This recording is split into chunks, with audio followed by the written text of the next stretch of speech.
Let's talk to Karen. Hello, Karen. Good morning to you. You've got difficult circumstances, haven't you, to deal with mourning?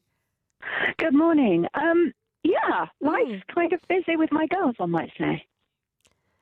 Sorry, good morning. What did you just say, Karen? I said life's kind of busy with my girls. I bet you it is. I bet you it is. I'll tell you why we're talking to Karen, lovely listener. That is because charities across London are worried about funding due to coronavirus. One Children's Hospice is facing an income shortfall of more than £2 million this year. That's half of its projected income. Noah's Ark is calling on the community to come to its aid as cancelled fundraising events and activities have left the charity with a battle to fund its work. The children supported by the charity are immunocompromised and therefore particularly vulnerable to coronavirus. That's why we've got Karen on the line, because she's got 2 children with cerebral palsy. And Karen, what's happened since the coronavirus took hold on society like this? Well, obviously, we're on shutdown, we're on lockdown. Basically, I'll be keeping the girls home for 12 weeks or longer, as long as it takes, as far as I'm concerned, because I need to keep them safe. What that means, though, is the kind of thing that would normally kind of give me a bit of a break, like the girls going to school, isn't happening, as everybody, I'm sure, in the country knows. I'm having to do all the physical care, all the emotional care for both my girls, and they're both basically quite full on physically and emotionally. Gosh. The support that we usually get from carers coming in to help us has stopped because of coronavirus, because carers are self-isolating for absolutely the right reasons. But it means they can't come to us, at least for the next few weeks. Yes. We were, as you say, we're a Noah's Ark family, and we were getting support from Noah's Ark. One of their carers was coming in, but due to infection risks and stuff, all in-house, in-home support has now stopped. Oh, my goodness. So, yeah, so Karen, it's me. You're being, terrifically upbeat and amazingly kind of forthright and just getting on with it on the telephone. But just give people and me a little bit of an idea about what your day to day, for example, is going to be like. What are the sorts of things that you're going to be battling with all day when other people are saying, "Oh, I'm so bored, I'm so lonely, I can't stand it. What shall I do? I'll have to watch more daytime TV."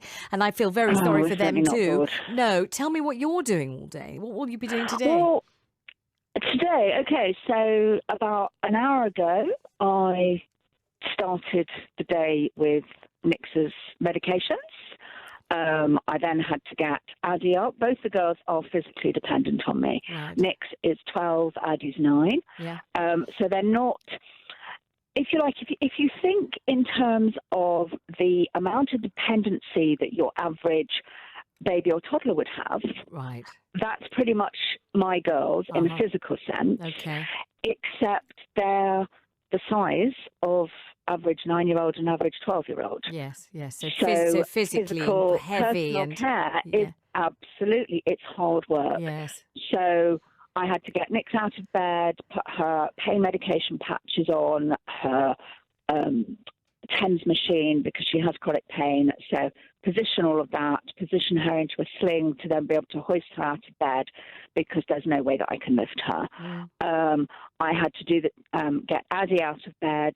I should be hoisting her more than I do, but I'm a bit naughty and I lift her a bit more because we get cuddles when we do it. Yeah. But I can't do that every single day. I can't always lift her. Right. Got them both down into the kitchen. Addy's eating her breakfast at the moment. I've just been tube feeding Nix her breakfast and more medications.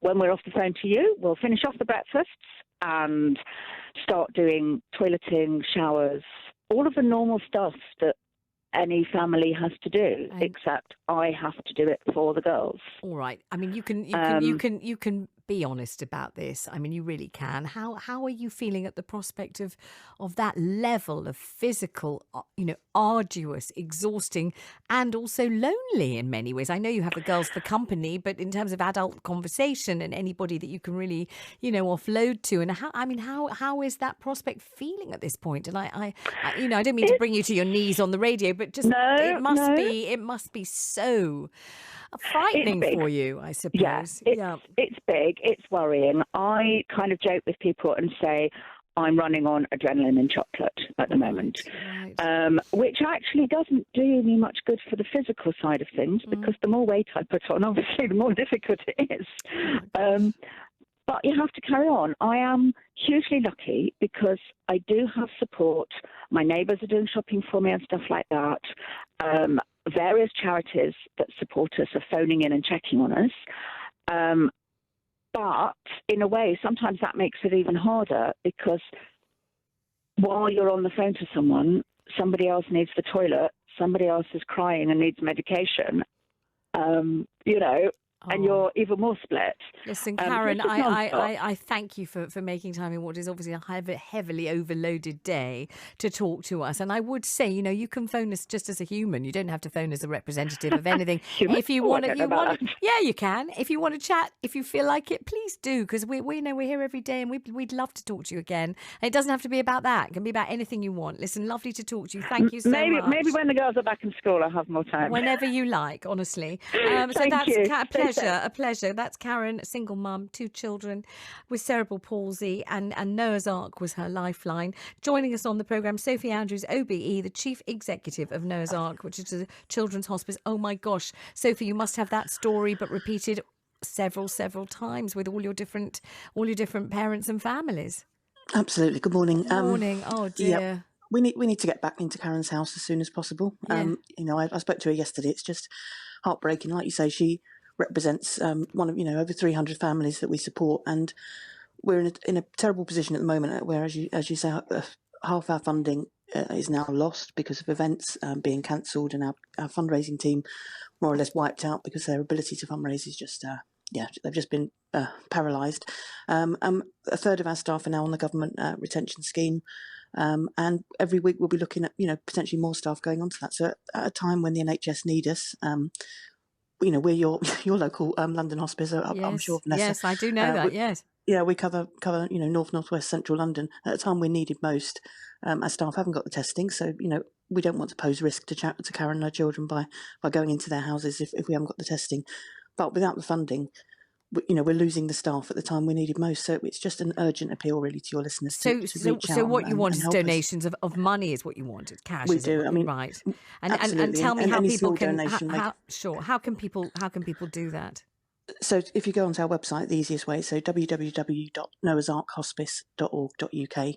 Our appeal is on the sort of homepage when you go on there, and any small amount will help. And maybe the money that we're not spending on our meals out or our cinema or our weekly expenditure that we're not spending, just any small donation. Please don't feel that it won't count. It absolutely makes a difference. But we're really now looking at our survival. In practical terms, what's the story with getting back in to help all the parents and the children who are so vitally dependent on you? I mean, is it about having the right equipment so you can then get back in, or is it you've got to wait and you can't get in? What's the story with that?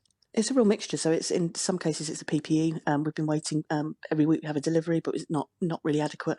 We're risk assessing really on every family just to make sure we don't pose a risk. The last thing you want is if someone's in quite a self-isolated bubble, is for carers that are visiting multiple families to bring risk in. So we need testing. We're even further down the line behind the NHS workers who are already frontline waiting as well. So it's a mixture. It's a risk assessment, but also in Karen's case, she benefited from therapies, and our therapy team are a group of team that are now under the government retention scheme. So we were even offering online therapy to her, music and drama, for her children to benefit from, but that team have gone as well. So it's as I say, at a time we needed most, we're battling for our own survival. Well, I really do hope that some of my listeners, if they do have a few spare quid lying about the place, or they can muster it, we'll help you out here, because this is obviously absolutely essential work you're doing. Sophie Andrews, thank you for talking to us. That's Noah's Ark Children's Hospice. Even if you've got a couple of pounds hanging about,